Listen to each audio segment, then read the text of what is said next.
새해 이 첫 우리 성경 공부가 여호수아서입니다. 여호수아서.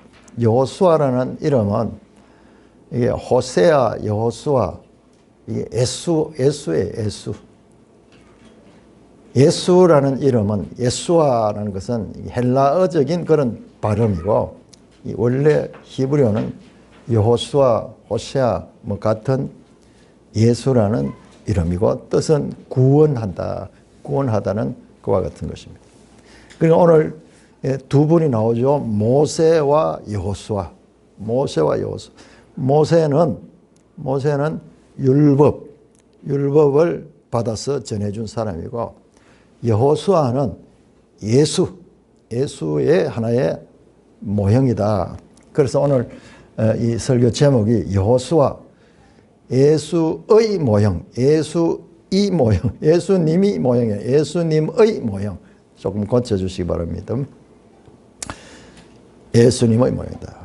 요한복음 1장 17절에 율법은 모세로 말미암아 주어진 것이요 은혜와 진리는 예수 그리스도로 말미암아 온 것이라. 모세는 광야에서 백성을 지도했던 인물이고, 여호수아는 그 백성을 가나안 땅에 이제 입성시키는 그런 역할이죠.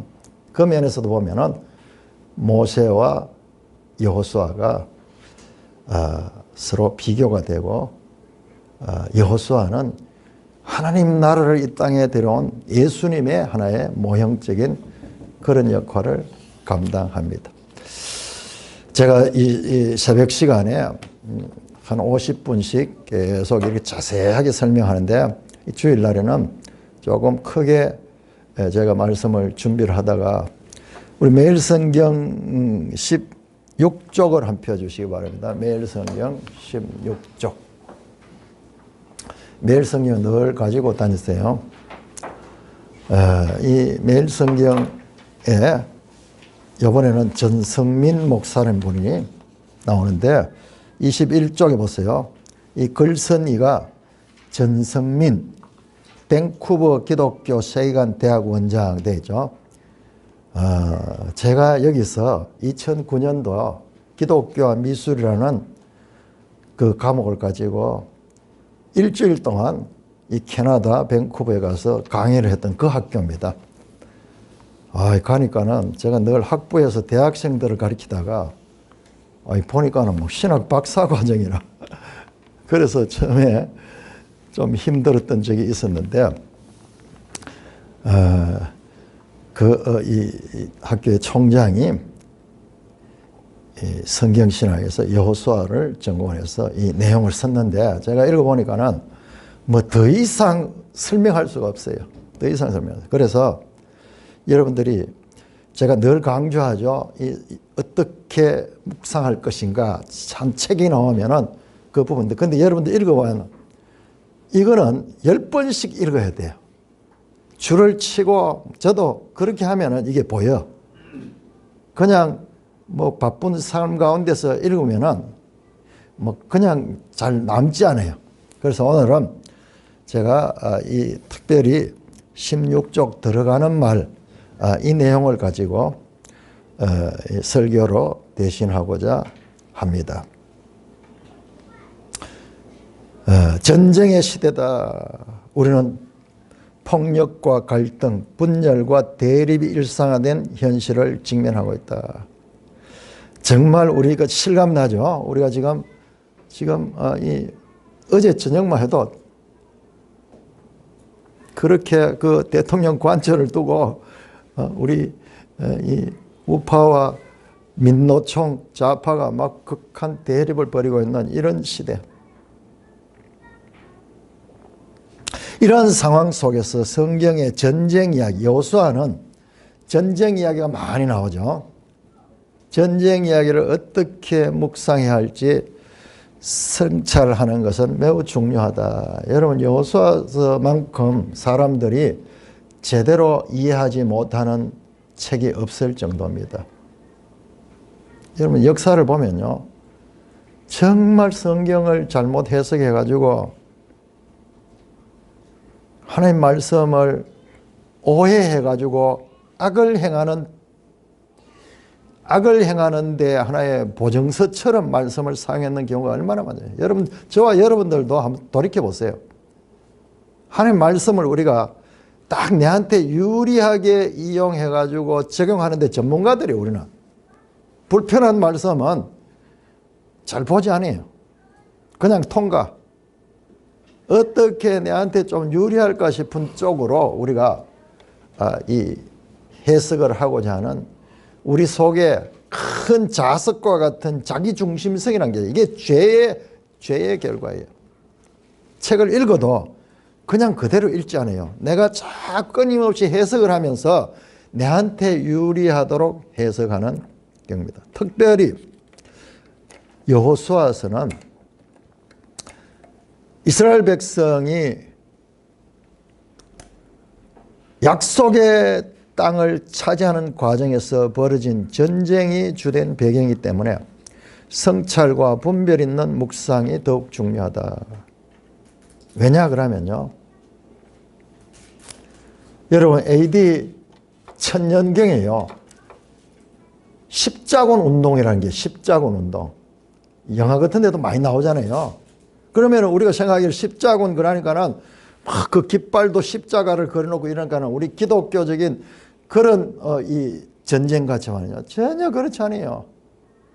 그 당시에 이 교황권이나 이 황제들이요, 이 예루살렘 탈환하는 그것을 하나의 목표로 두고 무조건 저쪽은 적으로 생각하고 십자군들은 하나님의 군대라고 하는 그런 내용을 가지고 벌였던 악한 전쟁입니다. 여러분 십자군 전쟁하는 내용을 알아보면요, 정말 그리스도와는 전혀 관계없는 인간의 욕심과 욕망의 전쟁이었다는 걸 알 수 있어요. 뿐만 아니라 식민주의자들이 활개하던 그와 같은 제국주의 시대 18세기 19세기에 이런 유럽의 강대국들이 온 나라들을 아시아 아프리카 온 나라들을 딱 식민지로 삼았거든요. 그때 이 식민지를 삼던 그 유럽의 강대국들이 자기들은 하나님의 백성들이고 그리고 그 식민지 국가 사람들은 가난한 백성들처럼 무조건 자기보다 열등하니까 그것을 빼앗고 그것을 정복하는 것이 하나님의 뜻이다라는 여호수아서를 잘못 해석해 가지고 그렇게 했어요. 심지어는 아메리카 대륙의 영국 식민주의자들이 그때 영국에는 기독교가 왕성했거든요. 자신들은 히브리 백성이고 인디언들은 가나안인들이다 이렇게 생각하면서 마구 죽이고 쫓아내고 그랬던 역사도 있습니다. 여러분, 우리 가까운 근대사에서요, 지금 세상에서 가장 많은 사람을 죽인 전쟁을 일으킨 인물이 누구냐고 하면 중국의 모택동이 모택동 7,500만 명을 죽였어요. 문화혁명이라는, 여러분 지금 우리나라에서 일어나고 있는 이 공산주의 사상을 가진 이 좌파 사상은요, 인류 역사상 괴물 가운데 괴물입니다. 이로 인해서 어떤 세계대전보다도 더 많은 사람이 이 유물론 공산주의 세력에 의하여 죽임을 당합니다. 중국 안에서만도 7,500만 명이 죽었어요. 저 히틀러가 유대인들을 학살하면서도 나름대로 자기들은 마치 선민이고 그랬잖아요. 자기들 아리안주의자들은 참 우등한 그런 국민이고 저 유대인들은 열등한 국민이다. 그래서 그런 걸 다 인종 청소하듯이 그런 일들을 행했습니다. 그런 식으로 본문입니다. 현대 인종 청소나 대량 학살을 연상시킬 수도 있고 자칫 잘못하면 현대의 전쟁과 폭력을 신앙의 이름으로 정당화하는 근거로 오용될 수 있기 때문이다. 우리 인간들은요, 전부 자기중심적이에요. 그러니까 해석을 그렇게 자기중심. 최근에 우리나라에 벌써 한 10년이 넘어갔네요. 열심히 있는 기독교인들이 사찰에 가가지고, 사찰에 저 불상 있잖아요. 우상이다 그러면서 그걸 갖다가 파괴하고 막 그걸 내다 던지고 막 이렇게 했는 겁니다. 그게 과연 신앙적인가? 어떻게 보면 구약 성경에 나오는 그런 내용을 보면 우상을 파괴하고 막 왕들 나가 요시아 때 막 그 우상들을 파괴하고 불사르고 뭐 이런 거 나오잖아요. 근데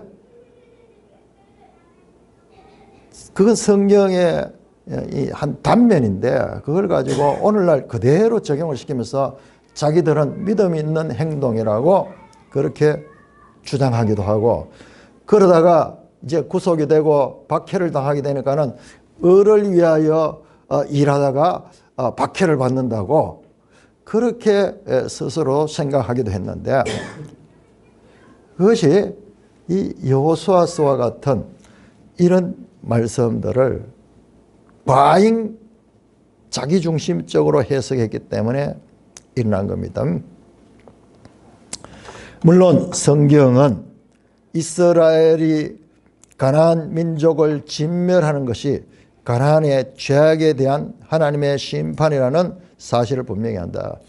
여러분, 얼마나 많은 사람들이 한번 예수를 믿어보겠다고, 특별히 좀 이렇게 생각이 있는 사람들이 예수를 믿어보겠다면 성경을 읽거든요. 성경을 읽다가 여호수아서를 보고 많은 사람들이 하나님을 오해합니다. 이야, 이스라엘 하나님은 왜 가나안의 원주민들을 막 쫓아내게 하고, 그것도 여러분 깜짝 놀랍니다. 진멸해라, 진멸. 완전히 죽여야 돼요.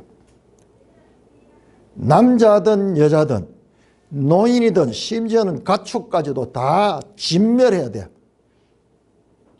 오늘 뭔데? 이스라엘 백성이 뭔데? 남의 땅에 들어가가지고 마음대로 그렇게 그 땅의 사람들을 진멸할 수 있는가? 야, 성경이 하나님은 나쁜 하나님이다. 자기 백성만을 위해 가지고 다른 사람들은 완전히 무시하는 그런 하나님이다. 그러면서 시험을 받아가지고 성경 읽기를 포기하고 하나님에 대한 오해를 가득하게 하면서 그렇게 이 간증을 하는 걸 제가 많이 들었어요. 특별히 이제 머리가 좋은 사람들, 그 사람들은. 그런데 우리 성경에서는 나오죠. 자, 우리 출애굽기 창세기 15장 한번, 창세기 15장. 그러니까는 이게 맥락을 모르고 그냥 여호수아서만 딱 보면은 마구 그렇게 하는 건데, 그런데 이 여호수아서가 있기 수백 년 전에, 이 여호수아서가 한 1300년경, 1400년경, 1300년경이에요. 그러면은 이 아브라함 이야기는 2000년경이거든요. 그러니까 그로부터 한 700년 전에 창세기 15장에 하나님께서 말씀하는 내용이 나옵니다. 창세기 15장 16절. 내 자손은 4대 만에 이 땅으로 도는 이는 아모리 족속의 죄악이 아직까지. 무슨 내용이냐 그러면은 아브라함의 후손들이 애굽에 가서 400년 동안 애굽에 그게 살게 될 것이다. 그러다가 나중에 거기서 나오는데 지금 나오지 않고 왜 400년 후에 그런 일이 일어나냐 그러면 거기 나오죠. 아모리 족속의 죄악이 아직 가득 차지 않으면, 아모리 족속이 누구냐 하면 가나안 족속이, 가나안 땅에 그 이 7족속이 있는데 그 가운데서 대표적인 게 아모리 족속이요. 그 말입니다. 그러니까 이런 걸 모르면은 뭐 그한데 지금 이 가나안 땅에 정복하는 것은 하며 수백 년 전에 하나님께서 약속하신 거예요. 아모리 족속의 죄악이 아직 가득 차지 아니합니다. 우리 지난번 개혁성경 관영하지 아니하던 가득, 이게 무슨 뜻이냐면 가득 차는 건 잔에다가 이 술을 부으면 넘치잖아요. 넘칠지 않게 넘칠 때에 그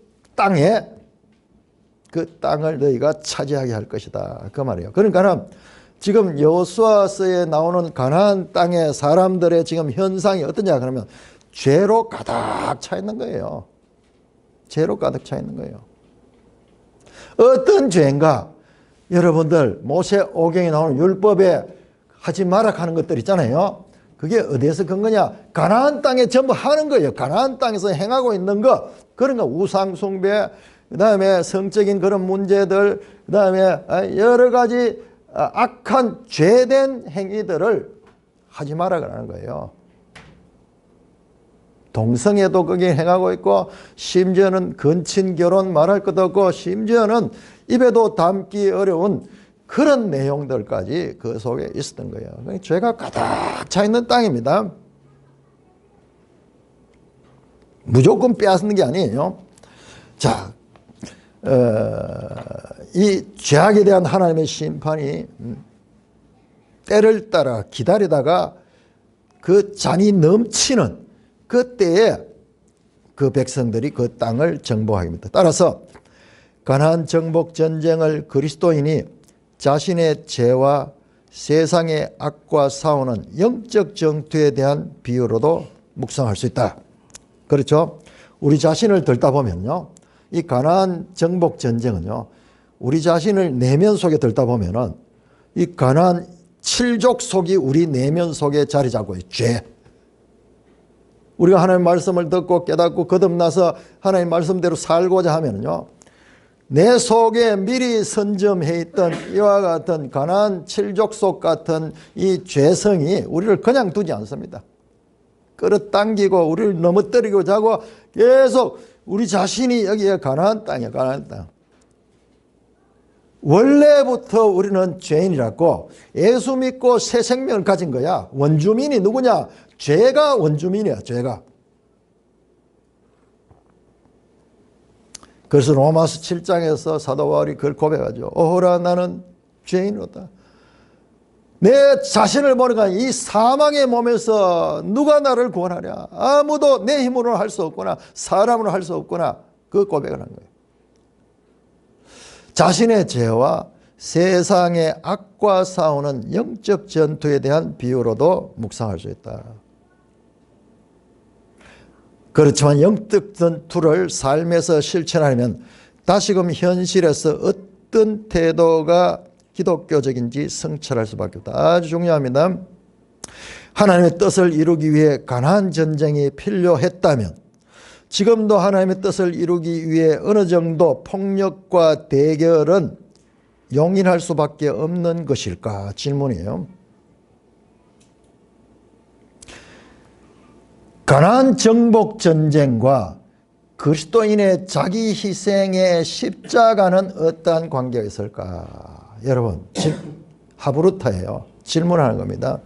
자, 가나안 정복 전쟁은 그 땅에 들어가서 그 땅을 다 진멸하고 그 땅을 정복하는 거예요. 폭력으로 정복하는 거예요. 그런데 예수님께서는 누구든지 나를 따르거든 자기 자신을 부인하고 자기 십자가를 지고 나를 따르라 그랬어요. 자기 십자가가 뭡니까? 자기 희생이에요. 원수조차 사랑하라고 말씀하셨어요. 그럼 성경이 같은 성경인데 왜 이렇게 다른 이야기를 하고 있는가?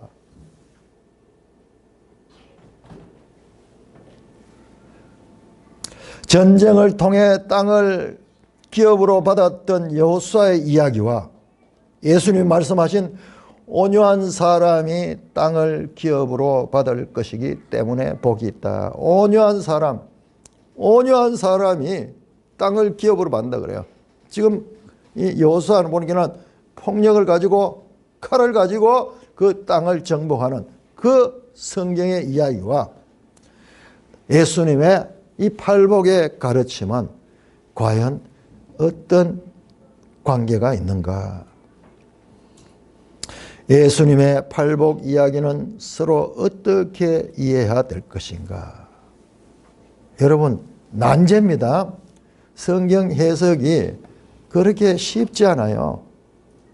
그래서 제가 성경을 좀 알고는 원래 알고 싶었고 그렇지만은 우리 산돌교 목회를 하면서 전문적으로 성경을 연구하면서 지금까지 내가 가지고 있던 관념들이 얼마나 잘못된 것인가. 그거는 계속 깨닫는 거예요.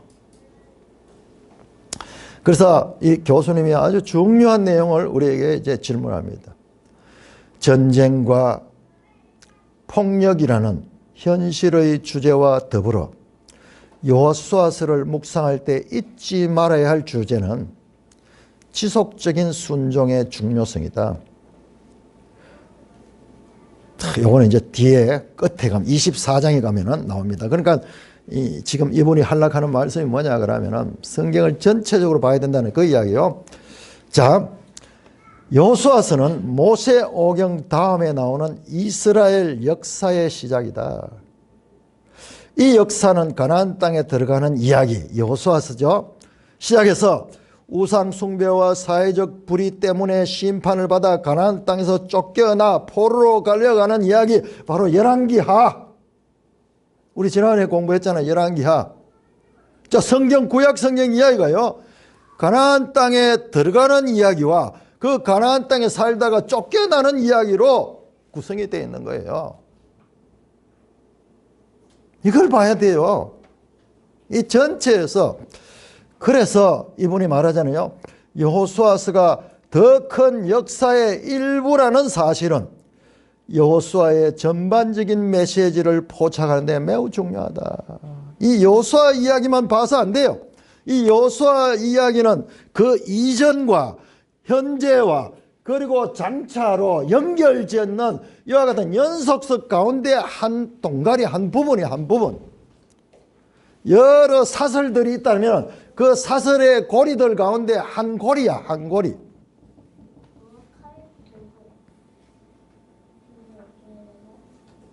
그 제가 늘 그렇게 이야기했잖아요. 구약 성경의 일문은 너무 허무하다고. 왜? 아니 저 아브라함 때부터 약속의 땅을 준다고 해가지고 그렇게 준비해가지고 출애굽해가지고 홍해를 건너고 그래서 이스라엘 백성들이 여호수아를 통해가지고 요단을 건너가지고 가나안 땅을 차지했잖아요. 그래서 이제 그 안에서 그들이 하나님 나라를 이루고 복된 삶을 살아야 되는데 아니야.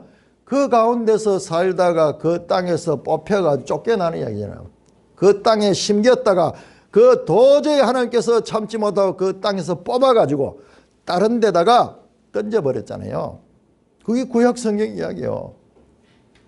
물론 포로에서 돌아온 그 에스라, 에스더, 느헤미야 같은 이야기들이 있지만 그것들도 내용을 들다 보면은 오히려 그 이전 시대보다 못하면 못했지 하나도 잘한 게 없어요. 구약 성경은 말이 안 되는 이야기야. 이게 도대체 뭐지? 성경에서 무슨 이야기를 하려고 이렇게 용두사미로 그렇게 이스라엘 백성들을 하나님 만들어가지고 갔다가 그 땅에 심어놨다 그 땅에 쫓겨나는 이야기? 도대체 무슨 이야기지? 무슨 말씀을 하려고 하는 것이 어리둥절한 거예요. 여호수아서는 여리고성 전투에서 거둔 승리의 환호성으로만 가득 찬 책은 결코 아니다. 자, 그래서 우리 성경 읽기에 있어가지고 이 중요성, 우리가 이제 성경이 읽어지네를 공부하면은 하나님의 말씀은요, 구속사적인 대하 드라마. 여호수아는 이 이야기 가운데 여기 이야기, 여기 한 부분 이야기야. 이전에 아브라함 이야기로부터 시작해가지고 뭐 더 앞서도 되죠. 여자의 후손을 보겠다는 그 약속부터 해가지고 그러나 구체적으로 아브라함 이야기 창세기 12장부터 시작해서 쫙 나오는 마침내 예수 그리스도 여호수아의 원정이 되는 예수 그리스도의 이 땅에 오시고 마침내 재림하셔서 하나님 나라로 들어가는 그 모든 전체 구속사 창세기에서 요한계시록까지 전체 66권의 그 내용들 가운데서 여호수아는 요 부분이 지나졌네요. 이걸 가지고 전체로 해석해 버리니까는 여기서 잘못된 해석들이 많이 나오는 거예요. 그러니까 성경은 구원 계시의 발전성이다. 머물러 있지 않고 계속 발전해 목표를 향하여 지금 발전적으로 전개되고 있는 거예요. 이 맥락 속에서 여호수아서를 이해를 해야 된다는 거죠. 전쟁에서 승리하는 이야기들 이제 많이 나옵니다. 그게 목적이 아니에요. 여호수아는 여리고성 전투에서 거둔 승리의 환호성으로만 가득 찬 책은 결코 아니다. 와, 막 여리고성을 무너뜨리고 믿음으로 막 행진하니까는 이런 기적이 일어난다. 우리는 그런 데에 막 꼽혀가지고 설교할 때도 그런 내용들을 얼마나 많이 합니까? 그래서 제가 주제 설교가 위험하다는 게 그런 거예요. 목사님이 이런 승리하고 백성들에게 그 성도들이 좋아하고 기뻐할 그런 내용만 뽑아가지고 이렇게 설교를 하는 거야, 매주. 그러니까 성도들이 성경이 전부 그런 이야기만 있는 걸로 생각하고 오해하는 거예요.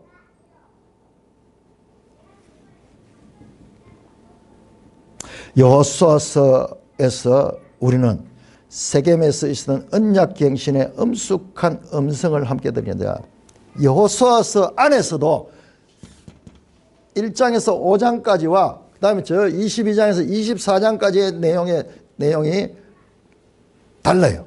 그런데 우리는 뭐 전쟁에서 이기는 이야기 이런 데만 꼽혀가 있는 경우가 많은데, 여호수아서는 전체적으로 봐야 된다. 다시 말해 여호수아서를 묵상할 때 여호수아서가 24장까지 있다는 사실을 잊지 말아야 한다. 그렇지 않으면 일부 본문이 주는 강렬함 때문에 전체 메시지를 놓치기 쉽다. 이 말이 그 말이죠. 여리고성을 말이지 믿음으로 딱 법궤를 앞세우고 그렇게 7바퀴를 도니까는 성이 무너졌다. 얼마나 우리 이 성도들이 재미있어 합니까? 그리고 야, 우리도 믿음으로 하면은 저런 결과가 올 수 있겠구나, 이런 식으로. 그런데 그 이야기는 여호수아서 이야기의 한 부분에 지나지 않습니다. 여리고 정복으로 대표되는 가나안 정복 이야기만 과도한 관심을 쏟으면 여호수아서를 승리의 책으로만 이해하기 쉽다. 그러나 세겜의 언약갱신으로 끝나는 여호수아서는 순종의 책이다. 자, 우리 24장 한번 배워보세요. 24장, 여호수아 24장 마지막 장이죠. 마지막 장.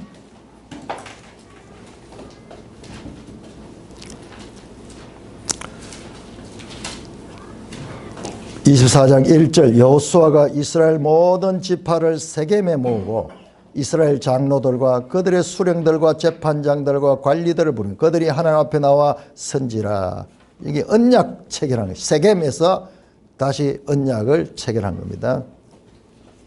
마치 모세 시대에 모세가 시내산에서 이스라엘 백성들과 하나님과의 언약을 체결했듯이 이제 가나안 땅에 들어가서 그 세겜에서 언약을, 이걸 갖다 언약 갱신이라고 그래요.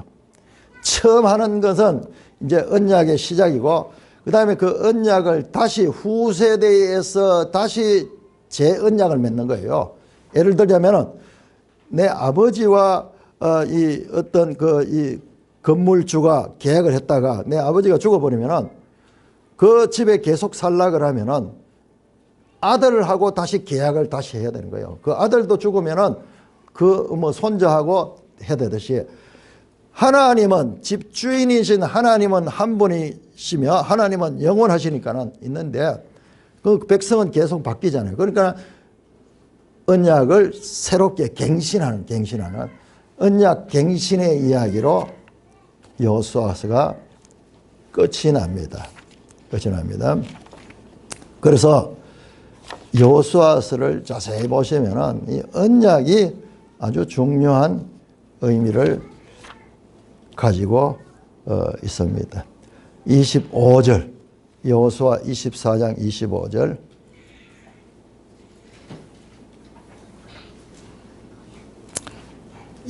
같이 읽습니다. 여호수아 24장 20 시작. 그날에 여호수아가 세겜에서 백성과 더불어 언약을 맺고 그들을 위하여 율례와 법도를 제정하였더라. 다시 새로운 세대와 언약이 갱신되는 내용으로 것이 납니다. 그러니까 우리 여호수아서 그러면 땅 정복하는 것, 그것만 우리가 집중하는 경우가 많은데 성경을 전체적으로 봐야 된다. 성경을 전체적으로. 역사 가운데 성경을 잘못 해석해가지고 자기한테 유리하도록 해석하는 이와 같은 죄성, 자기 중심성 때문에 얼마나 성경을 오해하고 그 오해한 내용을 가지고 기독교의 이름으로 행했다가 하나님 앞에 영광을 가리는 일들이 많았는지 알 수가 없습니다. 여러분, 오늘날 우리나라를 지금 보면서 지금 가짜 뉴스가 얼마나 많습니까? 공영 방송이라고 하고 뭐 메이저 방송이라고 메이저 언론을 가는 것에서도 버젓하게 거짓말을 마음대로 해요. 내란 수계, 아니 법적으로 내란이라는 그와 같은 판정도 나오지 않았는데 어떻게 그와 같은 이야기를 마음대로 할 수 있는 거예요? 자기들이 대통령을 그렇게 하고 싶은 마음에서 그렇게 하는 거예요. 있을 수 없는 일이에요. 자, 이렇게 우리가 이 성경 말씀을 우리가 이 세상 일도 보니까는 이야, 참 제대로 이 분별력을 가지고 보는 사람들이 많지 않구나 것을 알 수 있잖아요. 성경 해석도 동일합니다. 얼마나 이 자기중심성이라는 이와 같은 이 거인이 우리들 속을 차지하고 있는지 몰라요. 자, 이번 구조를 봅니다. 구조. 자, 여호수아서 1장에서 24장까지인데 정확하게 이와 같은 네 가지의 이 큰 주제로 나누어집니다. 자, 우리가 지난주까지 읽었던 내용들은 5장 12절까지 해서 가나안 땅에 이제 들어가기 전에 준비하는 과정입니다. 그 다음에 5장 13절에서 12장 24절까지는 가나안 땅을 정복하는 거예요. 여기에 이제 정복 이야기 나옵니다.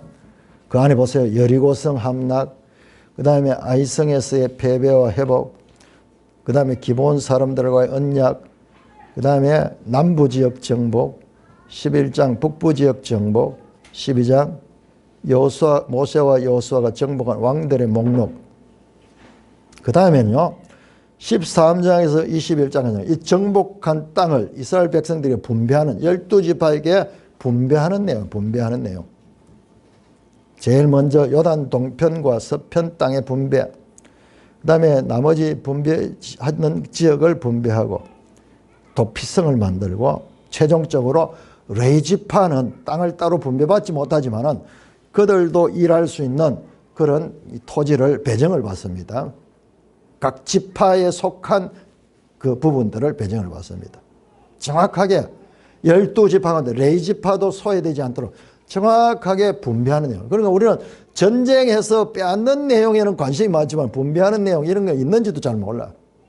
그 다음에 최종적으로 22장에서 24장까지는 제일 먼저 요단 동편 지파가 이제 자기 땅으로 갑니다. 요단 동편 지파는 누구냐 그러면은 이 가나안 땅에 들어가기 전에 이미 요단 동편에 그게 므낫세 지파, 갓 지파, 르벤 지파 그 지파들이잖아요. 그들은 거기에 목축하기 좋으니까는 들어가기 전에 이 땅을 우리한테 달라고 모세에게 했던 그들이 최종적으로 이 가나안 서쪽에 이 가나안 땅 12지파가 다 정복하고 난 다음에 그들이 이제 자기 땅으로 돌아가는 내용이 나옵니다.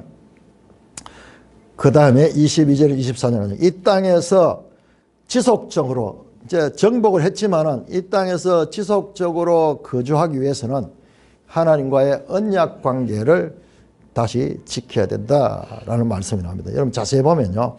신명기 28장과 똑같아요. 잘 순종하면 복을 받고 불순종하면 저주를 받는 내용이 똑같이 나옵니다. 그래서 이와 같은 큰 구조로 형성이 되어 있다는 것을 봐야 됩니다. 우리가 많은 경우 하나님을 오해하는 것이 이 성경을 전체적으로 못 보기 때문에 그런 거예요. 여러분, 하나님이 가나안 땅의 백성들을 진멸하라 그래요. 진멸하라 그래요. 그런데 그 기사가 나오기 전에 무슨 기사가 나오냐? 가나안의 장녀 라합 가족이 구원받는 이야기, 구원받는 이야기. 뭐지?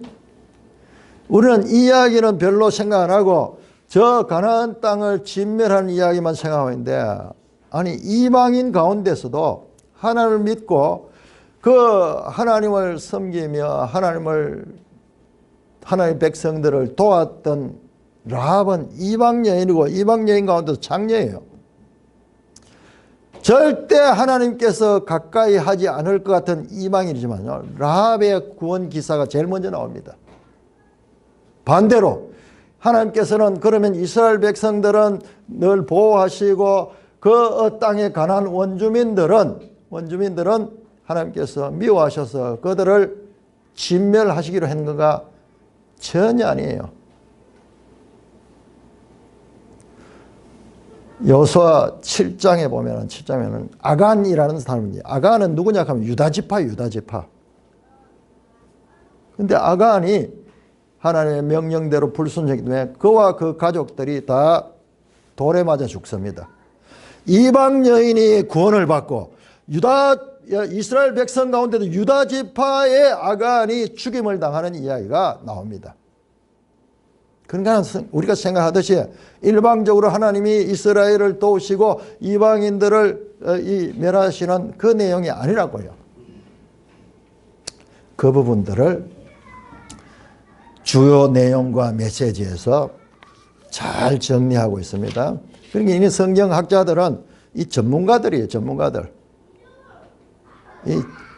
그렇기 때문에 우리가 보는 눈하고 다른 차원에서 보고 성경 이전에, 여호수아 이전의 내용들, 이후의 신약과의 연결까지 다 생각해서 이와 같은 글을 썼습니다. 그래서 우리는 우리 앞서서 이와 같이 성경을 깊이 연구한 분들의 그 시각을 빌려가지고 그 사람들의 어깨 위에 앉아서 성경을 볼 수 있는 그런 특권을 누리고 있는 것입니다.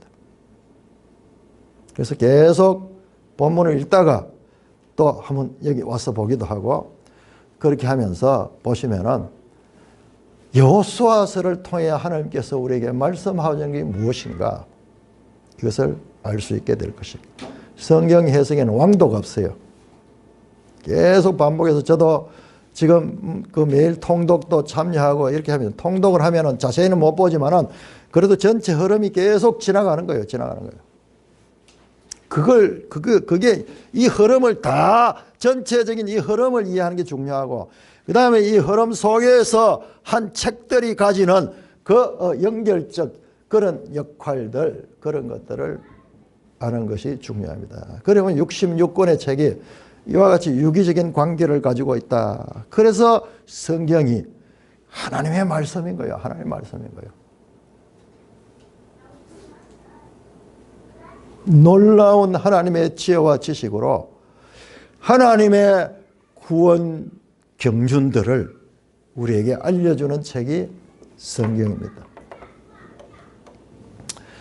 이제 이 여호수아서를 통하여서 저와 여러분들이 하나님이 누구시며 하나님께서 어떻게 일하시는지를 알아가면서 늘 새로운 마음으로, 내가 뭐 스토리 좀 안다고 아는 게 아니에요. 성경 읽다 보면은 계속 이전에는 그냥 스쳐갔던 그런 절들, 단어 하나들, 이런까지 엄청 중요한 의미를 가지고 있는 이런 성경을 스스로 읽는 이런 훈련들을 통해서, 그러면요, 여러분들이 뭐든 설교자들이 나와가지고 좀 멋진 설교 뭐 이런 데 관심이 별로 없어요. 오히려 그게 좀 이상해 보여요. 말씀이 제대로 가르쳐지고 말씀이 제대로 전해질 적에 거기에 감동이 되고 그 길을 쫓아가는 그런 영적 권력을 가진 산돌교회 되기를 주님의 이름으로 축원합니다. 오 하나님 아버지, 은혜를 감사합니다. 새해 여호수아서를 통하여서 하나님이 이스라엘 백성들을 통하여서 하신 일과 하나님의 뜻을 우리에게 열어 보여주시니 감사를 드립니다. 한 장 한 장 읽어나갈 적에 성령 하나님께서 지혜와 총명을 다하여 주셔서 하나님이 원하시는, 하나님이 기뻐하시고 하나님이 원하시는 말씀으로 해석하여서 오해하거나 참으로 과잉 해석하거나 자기중심적 해석으로 하나님의 말씀을 험지게 하지 말게 하여 주시고 오직 성령 진리의 영께서 가르쳐 주시는 그 가르침을 따라 하나님 말씀을 바르게 깨닫는 이 한 해가 되게 하여 주시옵소서. 한 책 한 책 대할 적에 금을 찾듯이 은을 찾듯이 감추인 보화를 찾듯이 참으로 두렵고 떨리는 마음으로 말씀 앞에 설 적에 하나님 성령으로 역사하시고 인도하여 주셔서 우리의 눈을 열어주시고 진리의 성령께서 서성되어 주셔서 하나님의 뜻을 가슴 깊이 깨달으며 말씀에서 은혜 받는 하나님의 백성들 되게 하여 주시옵소서. 우리 주 예수 그리스도의 이름으로 감사하며 기도드리옵나이다. 아멘.